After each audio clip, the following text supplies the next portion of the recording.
a jolt and then you'll die.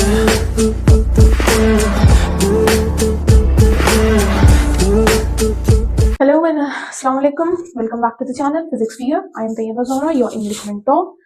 जैसे कि last lecture में हमने एडवर्ब किया था कि एडवर्ब होता क्या है, एडवर्ब का काम क्या है, एडवर्ब इस्तेमाल कहाँ कहाँ पे होता है, तो वो सारी चीजें हमने देखी थी लास्ट वाले लेक्चर में. We also touched the types of adverb जो है उसका पहला part adverb of manner. How question का जो आंसर होता है कि कहाँ पर हो रहा है, कैसे हो रहा है, सॉरी हाउ जो होता है वो कैसे हो रहा है. तो एडवर्ब जो है, जो हमारा एक्शन है वर्ब का, वो कैसे हो रहा है, ठीक है, उसका जवाब देने के लिए हमने एडवर्ब ऑफ मैनर का इस्तेमाल किया था. ओके, सो अभी इस वाले लेक्चर में, लास्ट लेक्चर में हमने सिर्फ एडवर्ब ऑफ मैनर तक करके कंप्लीट कर दिया था. इंशाल्लाह हम आज फिर मिले हैं और आज के लेक्चर में हम एडवर्ब ही करेंगे, उसके आगे टाइप्स देखेंगे. एडवर्ब का दूसरा टाइप आज हम करेंगे adverb of place.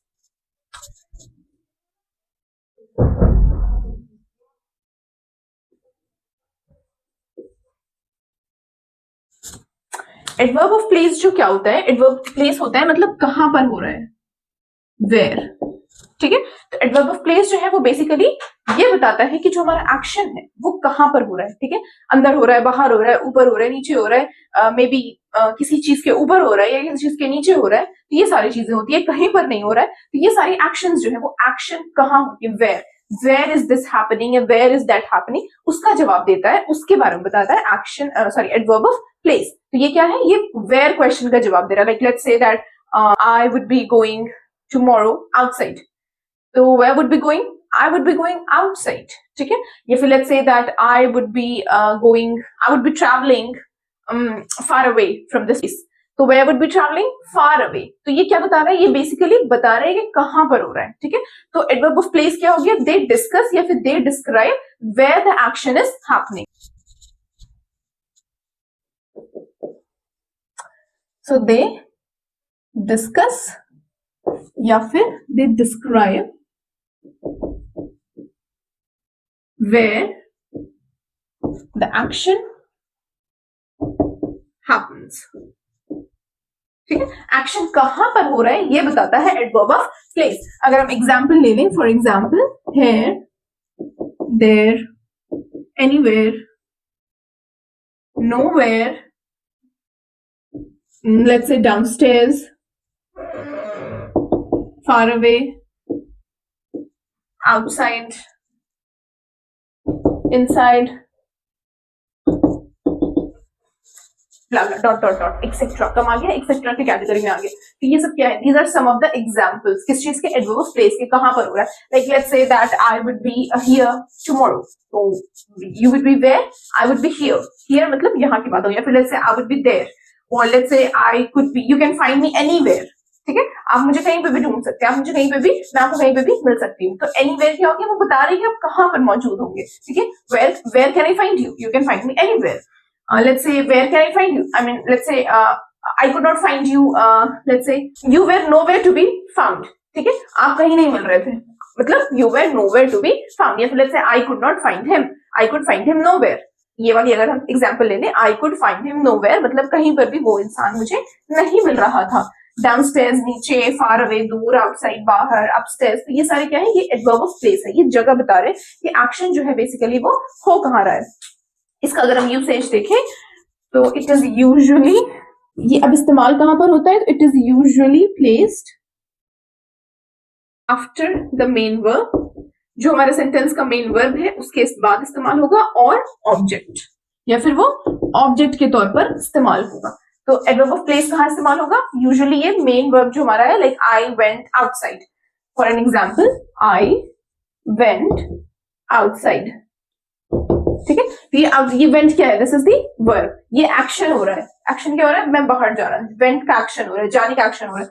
And outside क्या है, दिस इज दी एडवर्ब, क्योंकि वो वेंट के बारे में बता रहा है. मैं अगर लिख दूं आई वेंट तो भी समझ आ जाएगा, बट मैं आउटसाइड लिखूं तो where did you went, where did you go, I went outside, ठीक है. तो ये जो एडवर्ब है, ये आउटसाइड जो है ये एडवर्ब है, एंड ऑफ द सेंटेंस के मेन वर्ब के बाद इस्तेमाल हुआ है. ये जो वेंट है, this is the main verb के बाद इस्तेमाल है, या फिर ये फिर यूजुअली एज अ ऑब्जेक्ट भी इस्तेमाल हो सकता है, ठीक है. कुछ एग्जांपल देख लेते हैं.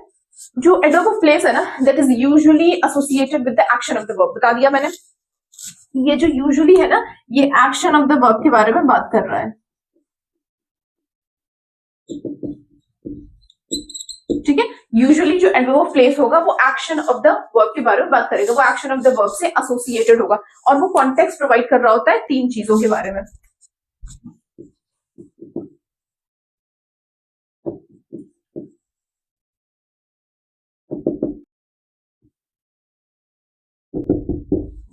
ठीक है, पहली बात तो ये हो गई कि this is the adverb of place is usually associated with the action of the verb in a sentence. किसी भी सेंटेंस में वर्ब मतलब एक्शन क्या हो रहा है उससे एसोसिएटेड होता है, वो बता दिया मैंने, क्योंकि वो इस्तेमाल होता है मेन वर्ब के बाद, तो वो एक्शन बता रहा है ये कहां पर हो रहा है, ठीक है। और तीन चीज के बारे में वो कॉन्टेक्स्ट प्रोवाइड कर रहा होता है, डिस्टेंस, क्या डिस्टेंस है, पोजीशन, किस पोजीशन पर है, like in the chair, in the bed, on the bed, this kind of thing, and direction, किस डायरेक्शन में एक्शन जो है वो हो रहा है, ठीक है। तो इसको अगर मैं इस तरह से लिखूं तो विल राइट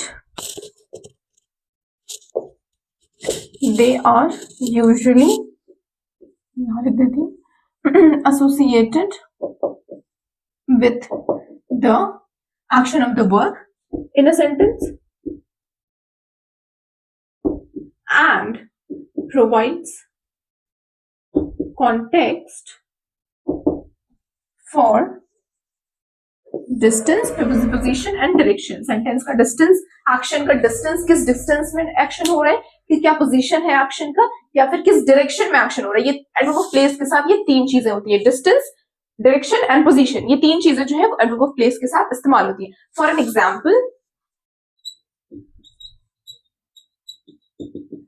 ठीक है, the children are playing outside, ठीक है, तो एक्शन क्या हो रहा है, प्लेइंग का एक्शन हो रहा है, और वो जस्ट एक्शन के बाद आया है, वो एक्शन को ही मॉडिफाई कर रहा है, वर्ब को मॉडिफाई कर रहा है। For example, the children are playing outside, outside. Another example ले लूं तो there is let's say love in the air, ठीक है, there is that is the reason why we face so many pollution problems, by the way. खैर, काफी cliche था but still we used to use this. Okay, so there is love in the air. इसमें क्या है? What is the adverb of place here? There. There is love in the air. मतलब हर जगह मौजूद है, ठीक है? Like उसके बाद मैं ये भी कह सकती हूँ, here you are, here he comes. अब आ गए आप, अब आए आप। तो ये here, there, outside, ये सारे क्या है? These are all examples for adverb of place. और example अगर लिया जाए तो let's say Jane is moving far away. Moving, action क्या हो रहा है, मूविंग का एक्शन हो रहा है, और उसमें प्रीपोजिशन सॉरी एडवर्ब क्या है, फार अवे, दूर। तो ये क्या बता रहा है, ये आपको डायरेक्शन के बारे में बात कर रहा है, ठीक है, फार अवे, दूर की बात, दूरी की बात हो रही है, डायरेक्शन की बात हो रही है। Jane is moving far away, distance की बात हो रही है, दूरी हो रहा है, ठीक है। अभी कल को वो पास रह रहा था, आज जो है वो मूव कर रहा है, ठीक है, तो he is moving far away, Jane is moving far away. कुछ पोजीशन का एग्जांपल देखें तो we can say that there is a cat sleeping on the bed, ठीक है। तो ये जो स्लीप एक्शन है इस सेंटेंस में, स्लीपिंग का एक्शन हो रहा है, और उसमें एडवर्ब क्या इस्तेमाल होगा, ऑन। ऑन जो है वो एडवर्ब है, वो क्या बता रहा है, वो पोजीशन बता रहा है, किस चीज, किसका, सब्जेक्ट का। एक्शन का पोजीशन क्या है, स्लीपिंग ऑन द बेड। या फिर और अनदर एग्जांपल ले लेते हैं, there is a treasure underneath the let's say ground, ठीक है, जमीन के अंदर, जमीन underneath क्या हो गया, क्या हो गया, underneath इज द जमीन के अंदर, ठीक है। तो there is a treasure, कोई खजाना है, कोई खजाना है जो जमीन के अंदर है, तो वो क्या बता रहा है, अगेन वो पोजीशन बता रहा है। एडवर्ब ऑफ प्लेस जो नटशल में अगर हम बात करें तो बस ये बताते हैं कि एक्शन जो है वो कहां पर हो रहा है। वेयर है ना, वेयर सवाल का जवाब दे रहे हैं। सारे एग्जांपल में आप वेयर सवाल पुट करो, children are playing outside, where are the children playing, children are playing outside, there is love in there, where is love in there, there is love in the air, there मतलब everywhere, like वहां है, वहां every जगह मौजूद है, and that's the reason why air is polluted. Jane is moving far away, where is Jane moving far away, दूर जा रही है वो। There is a cat sleeping on the bed, where is the cat sleeping on the bed, तो वो on क्या है, that's the adverb of place, where का जवाब दे रहे हैं। There is a treasure underneath the ground, where is the treasure, underneath the ground, जमीन के अंदर, ठीक है। तो these are all distance, direction, position, इन तीन चीजों के बारे में बात करता है adverb of place. Now hopping on to the third type, that is adverb of time, मतलब किस वक्त। ये तो हो गया, एक तो था मैनर, कैसे हो रहा है, प्लेस कहाँ हो रहा है। Now we have the third description, third type, that is कितने वक्त पे हो रहा है, ठीक है, कितने बजे हो रहा है, time, when is it happening, ठीक है। Let's look on to it.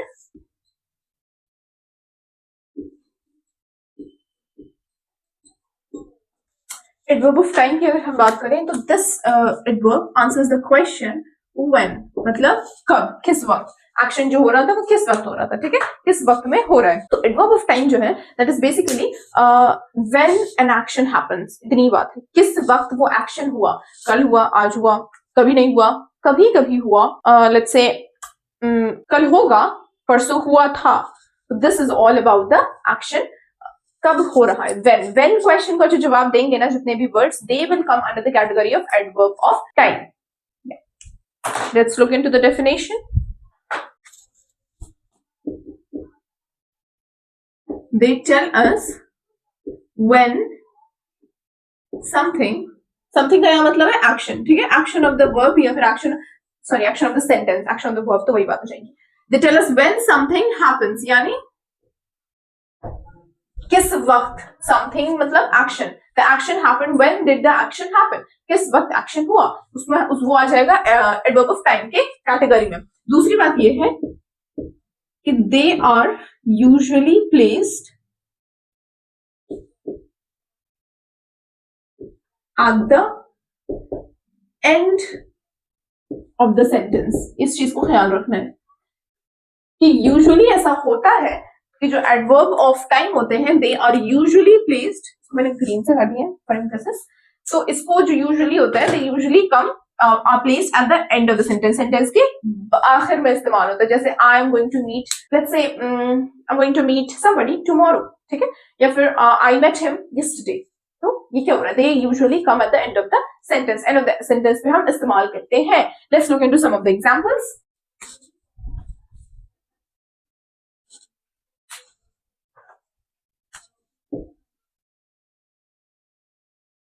Yesterday, later, tomorrow,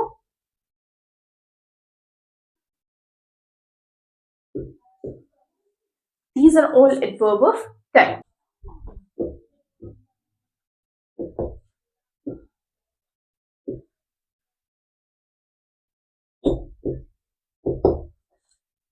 ये कुछ एग्जाम्पल्स है एडवर्ब ऑफ टाइम के कि किस वक्त में एक्शन हुआ था, इट हैज ऑलरेडी हैपेंड, हो चुका है, इट इज हैपनिंग नाउ, हो रहा है, it let's say it happened today, it is happening today, आज होगा, इट इज हैपनिंग टुमारो, कल होगा, इट विल हैपन लेटर, होगा कभी बाद में, वक्त अभी पता नहीं है बट होगा, it will happen later, it happened yesterday, हो गया कल। तो दीज आर ऑल व्हेन के कैटेगरी में आ रहे हैं, व्हेन इट हैपन, हो गया कल, व्हेन इज इट हैपनिंग, होगा आज, when did it happen, it happened already, हो गया, कोई भी चीज है, कोई भी एक्शन है, हो गया, हो चुका, होने वाला है, होगा, all ये होगा, होगी जो टाइप्स हैं, these are all under the adverb of time। let's look at some of those sentence examples। अच्छा, adverb of time के बारे में अगर हम देखें तो उसको अगर थोड़ा elaborative पार्ट में देखें तो वो तीन चीजों के बारे में डिस्कस करता है। पहली बात तो हो गई when, मतलब वो एक्शन कब हुआ, दूसरी बात है ड्यूरेशन, कितने देर तक हुआ वो एक्शन, और तीसरा है frequency.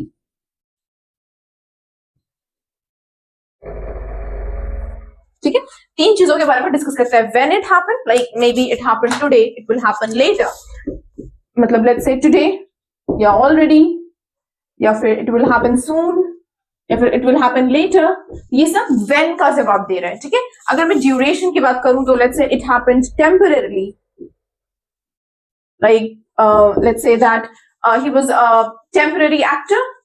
when, what kind of actor, मतलब temporarily, कोई भी चीज जो है वो short duration of time के लिए temporarily, जैसे let's say it happened briefly, तो ये ड्यूरेशन बता रही है कि जो एक्शन हुआ था वो कितने टाइम तक के लिए हुआ था, कितना उसका ड्यूरेशन था, टाइम पीरियड क्या था उसका, ड्यूरेशन जो है it talks about time period, कितने वक्त तक वो एक्शन रहा। It happened temporarily, it happened briefly, it happened like forever, it will happen forever, या फिर it happens constantly, हमेशा होता रहता है। ये सब क्या है? ये ड्यूरेशन है, टाइम है, टाइम पीरियड है एक्शन का, कितने वक्त तक एक्शन होगा। टेम्पररी हुआ, ब्रीफली हुआ, फॉरएवर होता रहेगा, आई लव यू फॉरएवर, तो कॉन्स्टेंटली होगा, भाई forever is a myth, but again constantly होगा, कॉन्स्टेंटली मतलब लगातार हो रहा है वो एक्शन, ठीक है। Like I am let's say visiting my grand parents constantly, for an example, ठीक है। तो मैं लगातार अपने ग्रैंड पेरेंट्स से मिल रहा हूँ, ठीक है। तो ड्यूरेशन है like once a week, twice a week, once a month, तो these are all duration. Third जो होता है दैट इज फ्रीक्वेंसी। अच्छा, इसके बाद जो फोर्थ टाइप है हमारा जो हम पढ़ेंगे that is adverb of frequency. Okay, इसके बाद है third,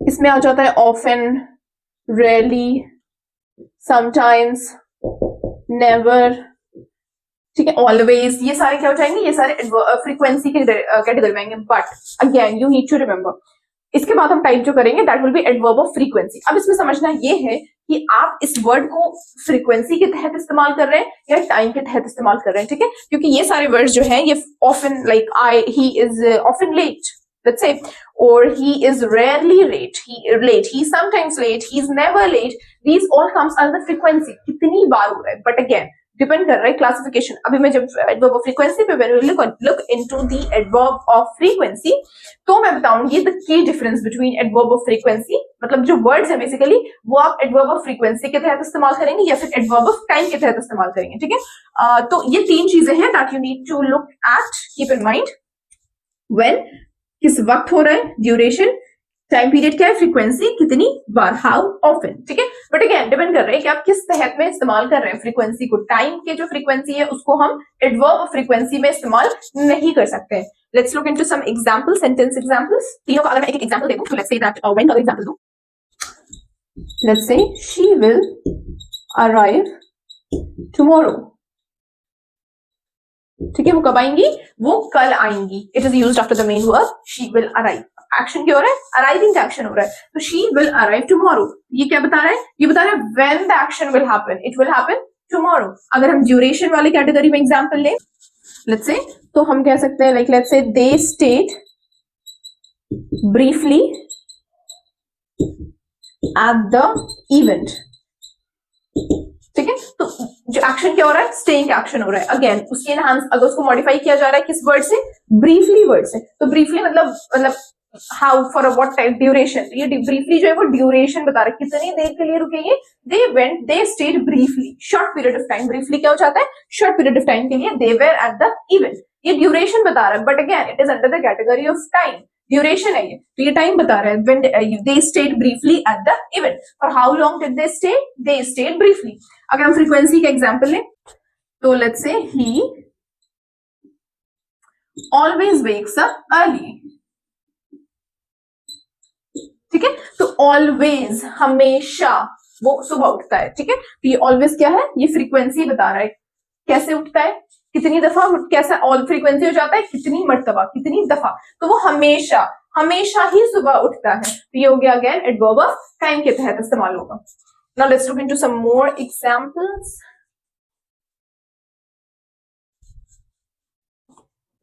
let's say I will see you later, ठीक है। तो आई सी यू, मैं आपसे मिलूंगी, ठीक है, कब? लेटर।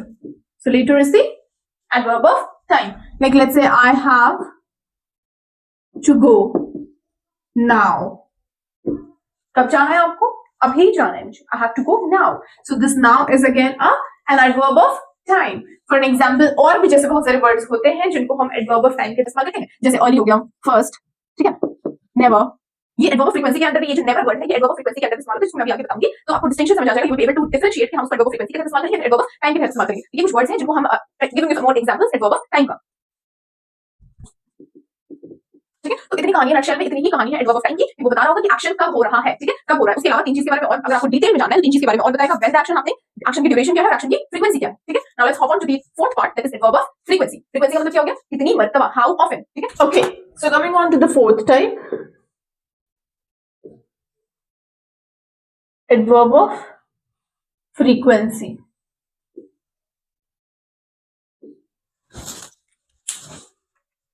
ये क्या सवाल कर रहा होता है? How often.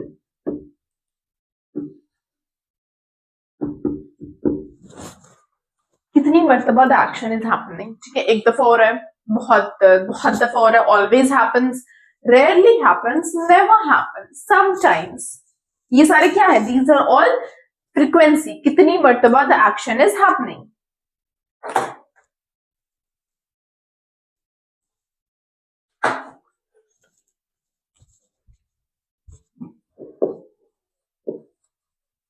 They are used to express, पहली बात तो टाइम, टाइम ही बताता है, फ्रीक्वेंसी जो है वो टाइम के तहत भी इस्तेमाल हो सकता है, and how often something, something का क्या मतलब है, समथिंग का मतलब है एक्शन, सेंटेंस का जो एक्शन है, happens या फिर occurs, कितनी मर्तबा द एक्शन इज हैपनिंग, एक तो टाइम बताएगा, दूसरा हाउ ऑफन, ये दो चीज के तहत जो है वो एडवर्ब ऑफ फ्रीक्वेंसी जो है इन दो चीजों पे एम्फेसिस डालता है कि हाउ ऑफन, कितनी मर्तबा, या टाइम बता देगा कि किस तरह का, जो हमने अभी एडवर्ब ऑफ टाइम की फ्रीक्वेंसी देखी थी वही वाली एडवर्ब ऑफ टाइम की फ्रीक्वेंसी के बारे में वो बात करेगा।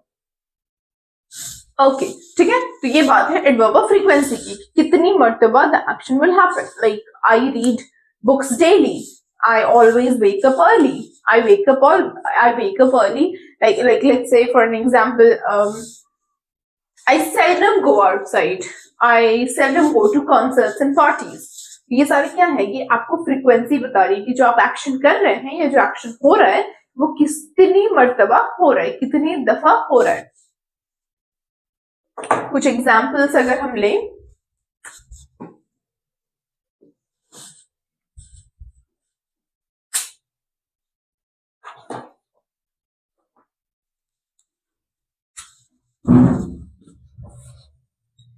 always, often, often, sometimes, rarely, never, etcetera, ये सारे क्या है, ये सारे एग्जाम्पल्स है एडवर्ब ऑफ फ्रीक्वेंसी, कितनी दफा, कितनी मर्तबा जो है वो एक्शन होगा, ऑलवेज मतलब हमेशा, ऑफन मतलब कभी कभी, समटाइम्स अगेन कभी कभी, रेयरली बहुत कम, नेवर बिल्कुल ही नहीं, तो ये सब क्या है, ये फ्रीक्वेंसी बताएंगे कि एक्शन जो है वो कितनी मर्तबा, कितनी दफा विल हैपन। ये इसका यूसेज देखें तो it is usually, where is it usually placed, या तो ये मेन वर्ब के बाद आते हैं या फिर ये इंफिनिटिव्स के पहले आते हैं।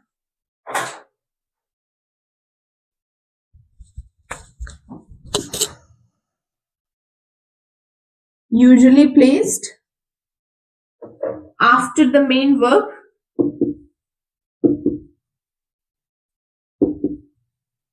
but before the verb to be, तो वो इन्फिनेटिव हो जाता है। जब हम वर्ब की टॉपिक करेंगे तो will look into infinitive and infinitive and finitive verbs, तो उसमें आ जाता है, कैटेगरी होती है इन्फिनेटिव वर्ब की। बट फिलहाल आपको ये समझने की जरूरत है कि it is usually placed after the main verb, main verb के बाद ही इस्तेमाल होगा। For an example, he wakes always early, main verb के बाद इस्तेमाल होगा। तो सॉरी, एक दिस वाज द रीजन, एक भारी mistake, before please make the changes, rectify your mistake, I rectified mine. खैर, तो मेन वर्ब के पहले इस्तेमाल होगा, ही ऑलवेज वेक्स अप अर्ली, ही ऑलवेज वेक्स अप अर्ली, वो हमेशा सुबह उठता है। तो what is the main verb here, the verb happening is waking, जो एक्शन हो रहा है वो वेकिंग का एक्शन हो रहा है, और उससे पहले जो है we are using the adverb of frequency बताने के लिए कि किस तरह, कितनी मर्तबा, how often he wakes up, he always wakes up, how often does he wake up early, he always wakes up early, or he often wakes up early, he sometimes wakes up early, he rarely wakes up early, or he never wakes up early. So these are all, ये सारी क्या है, categories है, ये frequency बता रही है, how often the action is happening, and it is usually placed main verb के before main verb, जो आपका जो main action हो रहा होगा उससे पहले इस्तेमाल होगा, और but infinitives के पहले होगा। यहीं पर मैंने एक उल्टी मिस्टेक कर दी है, बिफोर और आफ्टर में, ठीक है। तो मेन वर्ब के पहले इस्तेमाल होगा लेकिन इन्फिनेटिव के बाद इस्तेमाल होगा, ये चीज को ध्यान रखना है। हम जब वर्ब करेंगे तो look into infinitives and main verb, वो क्लियर हो जाएगा इसके बाद। बट खैर फिलहाल के लिए यू नीड टू अंडरस्टैंड कि मेन वर्ब के बाद इस्तेमाल होगा और मेन वर्ब के पहले इस्तेमाल होगा, और इन्फिनेटिव जो वर्ब टू बी होता है, इन्फिनेटिव वर्ब होता है, उसके बाद इस्तेमाल होगा। एग्जाम्पल देख लें, he always wakes up early, और let's say there are sometimes dogs in the balcony for an example. या फिर दूसरा ले लेते हैं, तो they are sometimes late to meetings, ठीक है। तो ये क्या हो रहा है, ये जो है ये फ्रीक्वेंसी बता रहा है, समटाइम्स, कभी कभी वो लेट हो जाते हैं मीटिंग के लिए, ओके। अब उसके बाद definite frequency, adverb of frequency में we need to know is split, is divided into two types.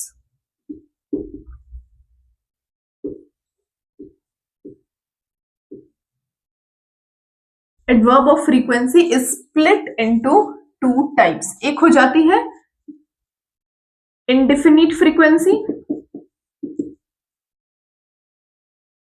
एक हो जाती है definite frequency. खैर हमने डिफिनिट और इनडिफिनिट इतनी मर्तबा कर लिया है कि आई एम वेरी श्योर कि आपको पता होगा इनडिफिनिट का क्या मतलब होता है, डिफिनिट का क्या मतलब होता है, ठीक है। But again let's see into it, let's look into it. Indefinite frequency क्या हो गई, इनडिफिनिट मतलब वो पक्का नहीं है। इनडिफिनिट फ्रीक्वेंसी क्या हो जाती है, वो एडवर्ब्स जाते हैं, वो एडवर्ब जिनका अनक्लियर मीनिंग होता है या फिर नहीं पता है कि एग्जैक्टली कितनी दफा हो रहा है, like it happens rarely, it happens sometimes, usually. तो ये एग्जैक्ट नंबर्स नहीं बता रहे हैं कि कितनी दफा हो रहा है, तो वो सारे इंडेफिनिट फ्रीक्वेंसी के अंडर आ जाते हैं। अगर इसका डेफिनेशन देखते हैं, adverbs that have unclear meaning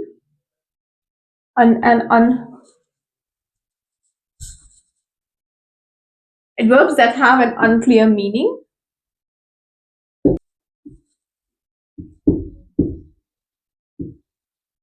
as to how long or how often something happens या something occurs, ठीक है। तो adverb that have unclear meaning पहली बात हो गई, दूसरा है कि how long and how often, ठीक है। तो अनक्लियर पहली बात तो ये हो गई कि एडवर्ब ऑफ इंडेफिनिट फ्रीक्वेंसी के अंडर क्या हो जाता है, पहली बात तो ये हो गई कि they have an unclear meaning, clear नहीं होती। इंडेफिनिट प्रोनाउंस में भी हमने पढ़ा था, इंडेफिनिट एडजेक्टिव, ये हमने प्रोनाउंस एंड एडजेक्टिव्स में क्लियर कर लिया है कि इंडेफिनिट का वो मतलब होता है something which is unclear, something which is not specified, which is unknown, उन चीजों को हम इंडेफिनिट की कैटेगरी में डालते हैं। तो इंडेफिनिट फ्रीक्वेंसी जब हम बात करेंगे एडवर्ब की, तो they are the adverbs that have an unclear meaning, ठीक है। मीनिंग क्लियर नहीं है, नहीं पता चल रहा है एज टू हाउ लॉन्ग, कितने वक्त तक ड्यूरेशन, और हाउ ऑफन कितनी मर्तबा समथिंग हैपेंस, मतलब नहीं पता चल पा रहा है एग्जैक्ट आपके यूसेज ऑफ एडवर्ब से कि कितनी मर्तबा या कितने लंबे वक्त तक आपका एक्शन हुआ था।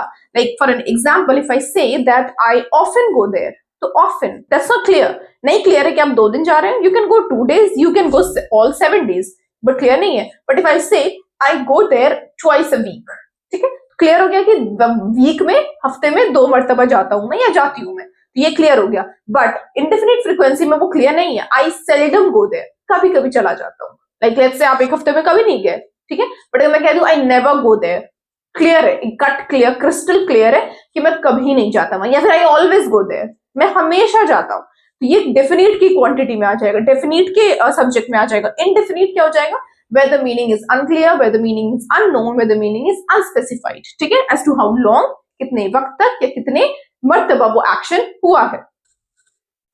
पहली बात तो ये हो गई। दूसरी बात हो जाती है कि they are always placed before the main verb के पहले इस्तेमाल होंगे, एंड आफ्टर या फिर between auxiliary verb and infinitive. They will always be placed before the main verb, main verb के पहले इस्तेमाल होंगे, बता दिया मैंने पहले ही। और दूसरी बात ये हो सकती है कि बिटवीन द ऑक्सिलरी वर्ब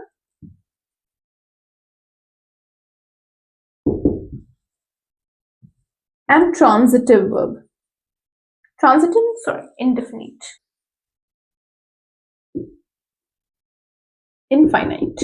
ठीक है, या तो ये मेन वर्ब के पहले इस्तेमाल आएंगे, they will always be placed before main verb, या फिर ऑक्सिलरी वर्ब और इनफाइनाइट के बीच इस्तेमाल होंगे. ठीक है, मेन वर्ब के यहाँ पे मैंने बता दिया है कि they will always be placed before the main verb and after the verb infinite. ठीक है, तो वही था इनफाइनाइट जो था, इन्फिनेटिव जो था वो वही था, उसी को मैंने इन्फिनेटिव लिखा. या तो ये मेन वर्ब के पहले आएंगे या फिर ऑक्सिलरी वर्ब और इनफाइनाइट के बीच में इस्तेमाल होंगे. For an example, he always drinks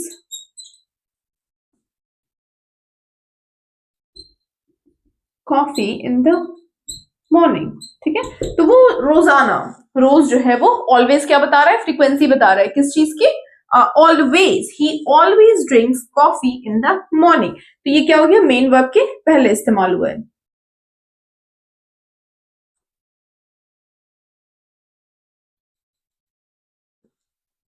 okay, he generally drinks coffee in the morning. ठीक है, तो जनरली क्या बता रहा है, नॉर्मली, जनरली. ये इंडेफिनिट है, अगेन ये एग्जैक्ट नहीं बता रहे कि ये हो सकता है 7 दिन पी ले, हो सकता है 7 दिन ना पिए.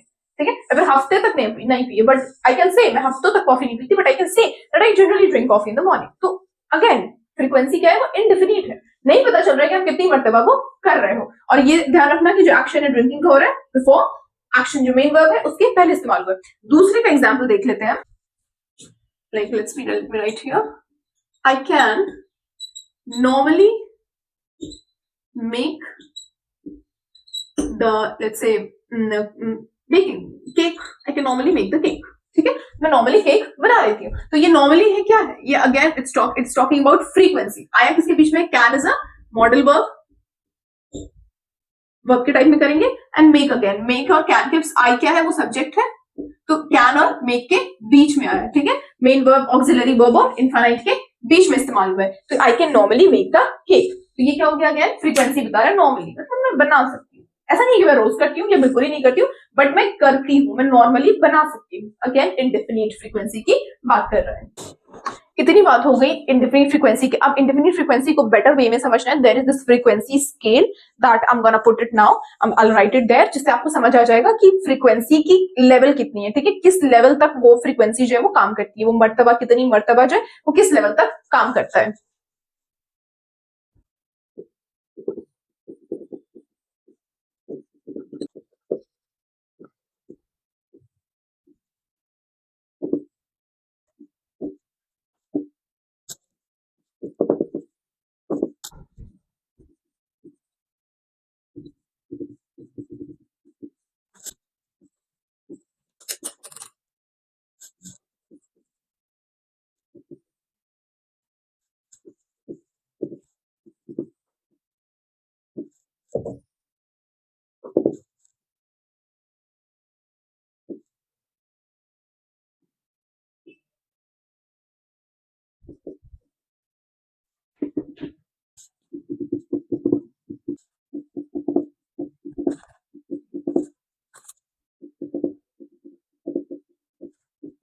Okay, so this is the scale that has been put in front of you. देख लें, frequency scale है. Adverb of frequency often rank on a scale from 0% यानी never, बिल्कुल ही खत्म, बिल्कुल मना, to 100% यानी always, हमेशा. वो exact की बात कर रहा है. हम जब exact बता रहे हैं always, I always do that, मतलब मैं हमेशा करता हूँ. I never do that, मैं कभी नहीं करता हूँ. वो exact बिल्कुल extremes है, दो extremes है. एक never है, that is 0%, उसकी frequency है. ये 0% मतलब कोई काम बिल्कुल ही नहीं होता, 0% होता है. और एक दूसरे एंड पर भी है always, जिसका मतलब 100%, मतलब रोज होता है, हमेशा होता है, 100% वो एक्शन होता है. ठीक है, let's have a look. Always, उसकी फ्रीक्वेंसी 100% है. I always go to, like I always have a coffee in the morning. ठीक है, I always have coffee in the morning. मैं रोज पीता हूँ. फ्रीक्वेंसी क्या है, 100% है, मतलब वो एक्शन 100% रोज होता है, ऑलवेज होता है. यूजुअली का जो फ्रीक्वेंसी दैट इज 90%, मतलब I usually go to, like let's say gym. Usually मतलब 90% टाइम में चला जाता हूँ जिम के लिए. नॉर्मली या जनरली 80% इस्तेमाल होता है. Like we can say that for example, I generally go to the library, like let's say. तो मैं जनरली 80%, कभी कभी, अगेन यूजुअली से थोड़ा नीचे, उसकी फ्रीक्वेंसी क्या है, यूजुअली से नीचे, कभी कभी मैं चला जाता हूँ. जनरली या फिर नॉर्मली मैं चला जाता हूँ. ऑफन या फ्रीक्वेंटली की 70%. I often visit my grandmother, 70% है इसकी फ्रीक्वेंसी। मैं I visit my grandmother often, frequently, मतलब बिल्कुल जनरली या यूजुअली नहीं, बट उससे थोड़ा नीचे की फ्रीक्वेंसी है, kind of that. Sometimes 50-50, I sometimes prefer coffee over T, ठीक है। तो मैं कभी कभी जो है वो चाय पी लेता हूँ, कभी कॉफी पी लेता हूँ, दैट्स अ 50-50 कॉन्ट्रीब्यूशन, दोनों का है, ठीक है, चाय और कॉफी दोनों का है। I sometimes drink both of them occasionally, again 50% से कम, like let's say that we meet our aunt occasionally, ठीक है, फिर meet our grandparents occasionally, किसी किसी मर्तबे पे, किसी किसी ओकेजन पर मैं मिल लेता हूँ। ओकेजनली की फ्रीक्वेंसी क्या 30%, मतलब कम है, 50 से कम है, मतलब ऐसा नहीं है कि बिल्कुल मिलता हूँ, नहीं मिलता हूँ, कम मिलता हूँ ओकेजनली। सेल्डम, बहुत रेयर, बहुत कम, ठीक है। Like there is this proverb that barking dog seldom bite. क्या हो गया इसका मतलब? सेल्डम, कभी कभी। इसकी फ्रीक्वेंसी कितनी है? 10%। 10% ही एक्शन होता है, सेल्डम का जवाब इस्तेमाल करते थे। रेयरली, बहुत कम, लाइक बिल्कुल बहुत कम, हफ्ते में एक बार maybe. I rarely go to the gym, मैं रेयरली जिम जाती हूँ, ठीक है। Then we have the last one, never, the extreme opposite था never. I never do that, I never go to the gym, ठीक है। I never go to the concerts, ठीक है, या फिर I rarely go to the concerts, या फिर like let's say this kind of things। तो या फिर पार्टीज के लिए, तो हम वहां पर रेयरली इस्तेमाल करेंगे, बट जब हम बहुत कम इस्तेमाल करते हैं। तो ये फ्रीक्वेंसी जो है वो ध्यान में रखना चाहिए, ध्यान में होना चाहिए, ताकि आप रोजमर्रा की जिंदगी में भी when you are using these words, usually हम इस्तेमाल करते हैं। आई यूजुअली, मेरे मुंह से बहुत निकलता है, you might have heard। तो यूजुअली जब हम इस्तेमाल करते हैं इसे, तो वी शुड नो कि हम किस लेवल की फ्रीक्वेंसी की बात कर रहे हैं। This is the frequency scale है, जहां पर these are the adverbs, main adverbs of frequency.